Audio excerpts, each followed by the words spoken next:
청취자님, 매일 출퇴근길에 도로 위를 굴러가는 그 까만 타이어 보신 적 있으시죠? 네, 차를 타면 늘 보는 가장 흔한 부품 중 하나니까요. 그렇죠. 근데 혹시 그 단순해 보이는 고무 덩어리 안에 얼마나 치열한 지정학적 전략이나 첨단 AI 기술, 또 한 기업의 극적인 생존 투쟁기가 숨어 있는지 상상해 보신 적 있나요? 아마 대부분은 그냥 소모품 정도로만 생각하실 겁니다. 저도 예전엔 그랬고요. 맞아요. 그래서 오늘 우리가 딥다이브할 자료가 아주 흥미롭습니다. 바로 2025년 금호타이어 기업 가치 및 중장기 글로벌 밸류체인 침층 분석 보고서입니다. 아, 금호타이어. 정말 산전수전 다 겪은 기업이죠. 네네. 만년 적자의 공장 화재, 게다가 미국의 무자비한 관세 폭판이라는 최악의 위기를 겪었던 회사가 어떻게 2025년 현재 사상 최대 실적을 기록하며 부활했는지. 그 놀라운 반전의 비결을 오늘 제공된 자료의 슬라이드 순서대로 샅샅이 파헤쳐 보는 거군요. 정확합니다. 이번 심층 분석의 미션이 바로 그겁니다. 그럼 먼저 이 기업의 가장 뼈대가 되는 펀더멘털부터 짚어보고 싶은데요. 네, 보고서 1장 내용이죠. 네. 자료를 보니까 금호타이어의 수익 구조가 생각보다 꽤 극단적이더라고요. 아, 그 매출 비중 말씀이시죠? 맞아요. 전체 매출의 무려 99.9%가 타이어 단일 품목에서 나오고 있습니다. 비타이어 부문이 0.1%라는 건데 그러니까 사실 투자 관점이나 기업 전략 측면에서 보면요. 단일 품목에 이렇게 극도로 집중된 구조는 아주 명확한 양날의 검입니다. 양날의 검이라면 좋을 때와 나쁠 때가 확연히 다르다는 뜻인가요? 그렇죠. 긍정적인 면부터 보자면 타이어 업황이 호조를 보이고 수요가 급증할 때는 전사적인 이익을 극대화하는 엄청난 레버리지 효과를 냅니다. 회사의 모든 에너지가 하나의 파이프라인에 쫙 집중되어 있으니까요. 맞습니다. 하지만 반대로 완성차 시장이 침체되거나 천연고무 같은 원자재 가격이 급등하는 외부 충격이 발생하면 어떻게 될까요? 다른 사업 부문으로 리스크를 분산할 수가 없겠네요. 네, 치명적인 취약점을 안고 가는 겁니다. 리스크 해치가 전혀 안 되는 구조라는 거죠. 그렇다면 결국 본업인 타이어 브랜드의 경쟁력 자체가 유일한 방패막이가 될 텐데요. 자료를 보면 입지가 꽤 탄탄합니다. 네, 2025년 빅데이터 분석 기준으로 한국타이어, 넥센타이어에 이어 국내 3위 자리를 굳건히 지키고 있죠. 브랜드 평판 지수도 213만 점을 상회하면서 충성도도 높고요. 근데 제가 여기서 좀 흥미롭게 본 건 외부의 평가가 아니라 내부의 목소리였습니다. 아, 기업 리뷰 데이터 분석하신 부분이군요. 네네. 임직원들이 꼽은 최고 장점이 하루 세끼 식사 제공하고 통근 버스 지원이더라고요. 제조업 특유의 든든한 복지, 안정성을 보여주는 대목이죠. 그런데 반면에 현장 인력이 만성적으로 부족하다는 불만 데이터가 아주 뚜렷하게 잡힙니다. 그 지점이 바로 경영진이 직면한 핵심 과제를 정확히 찌르고 있습니다. 이게 향후 성장 동력에 브레이크가 걸릴 수 있다는 의미거든요. 단순한 불만이 아니라 성장의 걸림돌이 될 수 있다. 그렇죠. 이 회사는 지금 단순한 고무 가공을 넘어 AI 기반 첨단 타이어를 개발하고 글로벌 설비 투자를 진행하는 고도화 단계입니다. 결국 이 모든 전략을 실행하는 건 사람이잖아요. 핵심 R&D 인재 유치나 현장 인력 피로도 개선 같은 인사제도 혁신이 시급하다는 뜻이군요. 네, 그게 없다면 아무리 훌륭한 전략도 실행 단계에서 병목 현상을 겪을 수밖에 없습니다. 그렇군요. 그럼 시야를 조금 더 넓혀서 보고서 2장, 이 회사를 둘러싼 지배구조 리스크를 한번 살펴보겠습니다. 네, 코끼리를 냉장고에서 꺼내는 법이라고 비유할 수 있는 부분이죠. 2018년 유동성 위기 당시에 중국 더블스타 그룹에 지분 45%를 넘겼던 사건 기억나시죠? 그럼요. 당시 시장의 우려가 상당했습니다. 기술 유출이나 경영권 간섭에 대한 비관적인 전망이 지배적이었거든요. 맞아요. 그런데 여기서 반전이 일어납니다.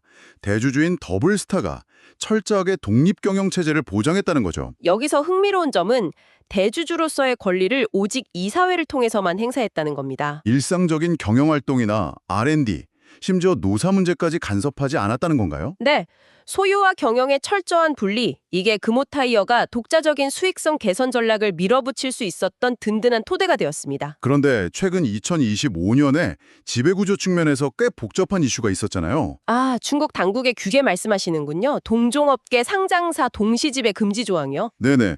그 규제에 더블스타가 걸리면서 싱웨이 코리아 최대 주주 지분을 인수하는 방식으로 지분 구조를 변경했죠. 이거 약간 복잡해 보이지만 결국 한 지붕 아래서 방을 바꾼 경 아닌가요? 아주 정확한 비유입니다. 표면적으로는 복잡한 우회로를 거친 것 같지만 실질적인 경영권이나 독립체제에는 타격이 없어요. 그럼 이건 오히려 호재로 봐야 할까요? 네, 완전히 신의 한 수였습니다. 대주주를 둘러싼 중국 당국의 규제 리스크, 즉 언제 터질지 모르는 지정학적 디스카운트가 완벽하게 제거된 거거든요. 아, 불확실성이 해소되면서 조 단위의 장기 투자 밑그림을 그릴 수 있게 된 거군요. 맞습니다. 경영진에게는 엄청난 동력이 확보된 셈이죠. 자, 지배구조가 안정되니까 바로 숫자로 증명이 됩니다. 보고서 3장의 재무적 턴어라운드. 이 부분이 정말 짜릿한데요. 어닝 서프라이즈의 연속이었죠. 청취자님, 2025년 4분기 영업이익률이 무려 12.5%입니다. 영업이익이 1,453억 원이에요. 제조업에서 12.5% 마진은 정말 엄청난 숫자거든요. 네, 보통 원자재 비중이 높은 전통 제조업에서 두 자릿수 마진은 아주 이례적입니다.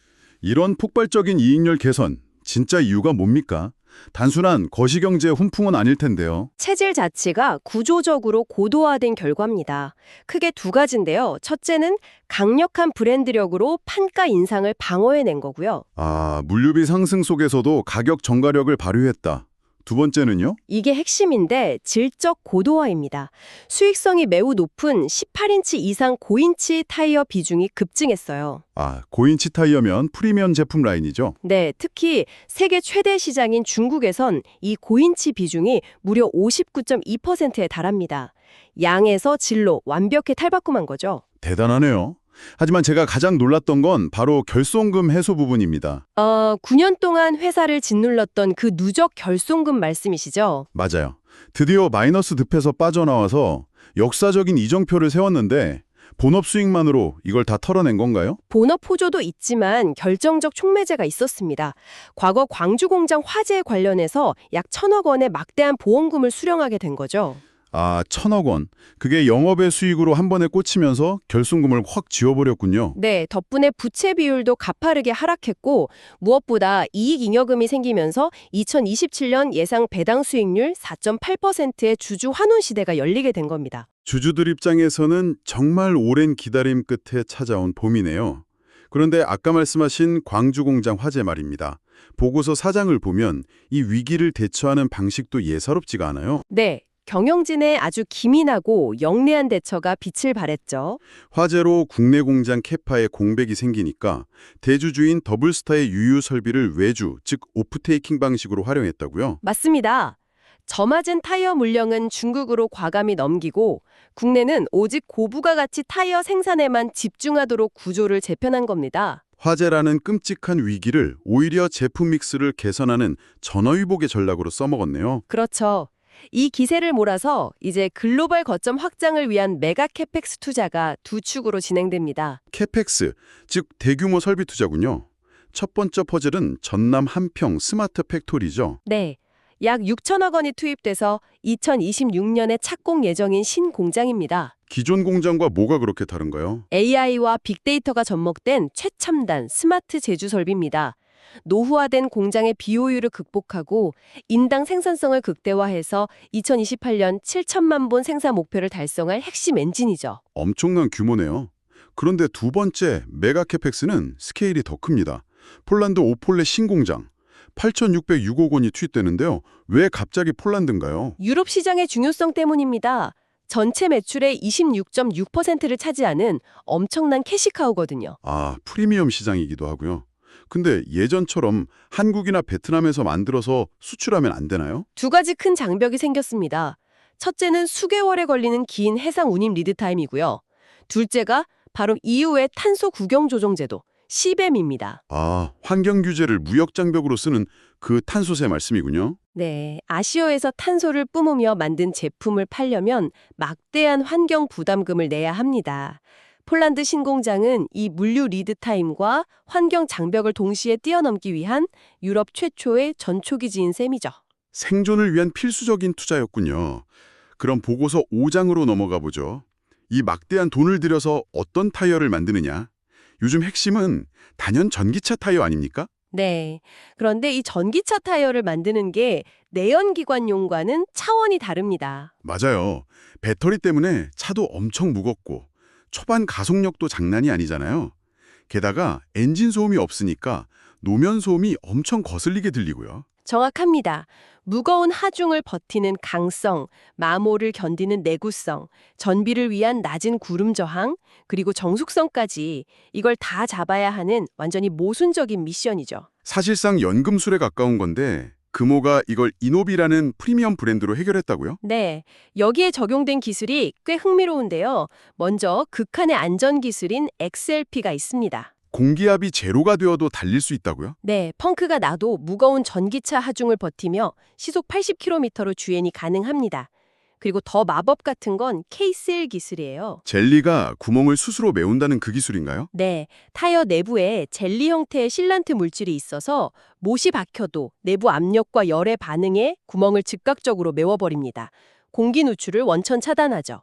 스스로 상처를 치유한다니 진짜 하이테크네요. 그런데 이런 신소재나 구조를 테스트하려면 예전에는 고무를 엄청 깎아서 직접 굴려봐야 했잖아요. 시대가 완전히 바뀌었습니다. 디지털 트윈 시대가 열렸거든요. 디지털 트윈이라면 가상 공간에서 테스트를 한다는 건가요? 맞습니다.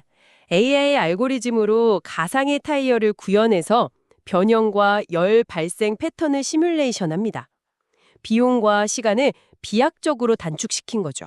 아, 이런 압도적인 디지털 R&D 역량 덕분에 현대차 아이오닉은 물론이고 벤츠 G클래스나 폭스바겐 같은 글로벌 명차들의 타이어를 직공급, 그러니까 OE 납품을 할 수 있게 된 거군요. 네, 기술적 신뢰도가 세계 최고 수준이라는 명백한 증거죠.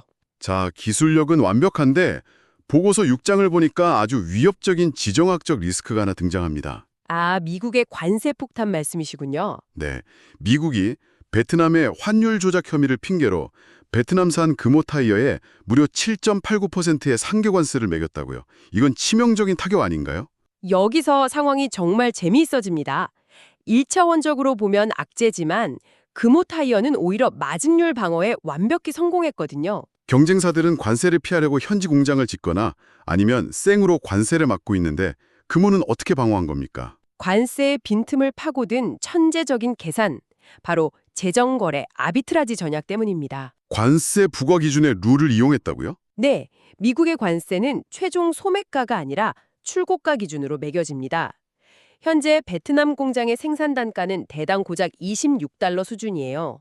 한국은 48달러고요. 아, 26달러.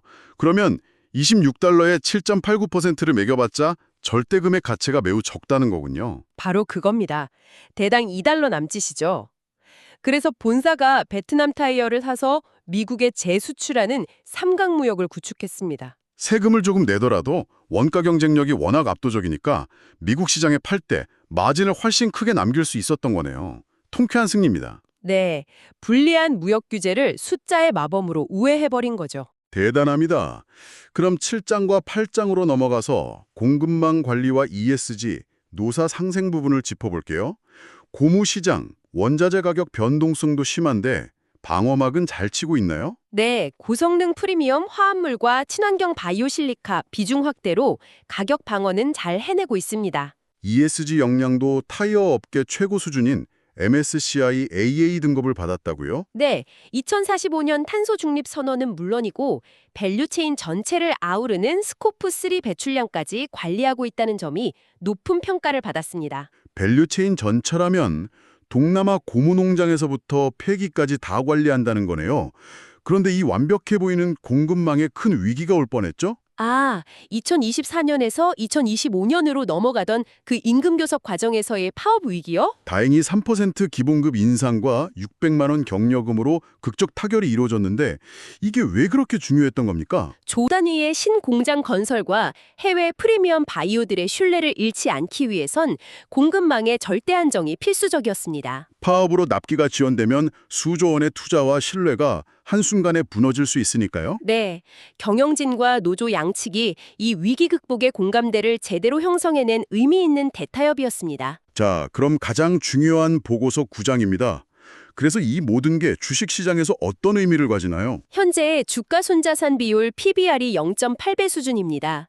장부 가치에도 못 미치는 극도의 저평가 상태라는 걸 숫자로 증명하고 있죠. 하지만 2026년 매출 5조 원 돌파 전망, 이익 잉여금 전환에 따른 배당 모멘텀, 베트남 공장 마진 방어력까지 감안하면 리레이팅의 시간이 왔다는 거군요. 맞습니다.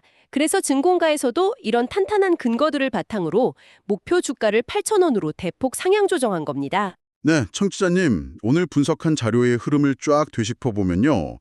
부도 위기와 낡은 공장, 관세 장벽이라는 삼중고를 독립 경영체제와 베트남발 아비트리지로 돌파하고 폴란드 신공장과 이노비 AI 기술로 미래를 선점해낸 찬란한 턴어라운드 스토리였습니다. 자, 청취자 여러분, 오늘 확인했듯 타이어는 단순한 소모품을 넘어 디지털 트윈 AI와 극강의 첨단 소재가 결합된 하이테크 디바이스로 진화했습니다. 그야말로 굴러가는 딥테크네요. 그렇죠.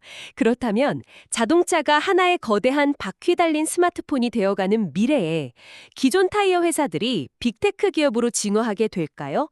아니면 애플이나 구글 같은 IT 공룡들이 타이어 소프트웨어 영역까지 직접 손을 뻗게 될까요? 오, 그거 정말 흥미로운 관점이네요. 도로 위 가장 낮은 곳에서 벌어질 다음 패권 전쟁 한번 상상해 보시길 바랍니다. 네, 청취자님, 오늘 출퇴근길에 타이어를 보시면 아마 완전히 새로운 느낌으로 다가오실 겁니다.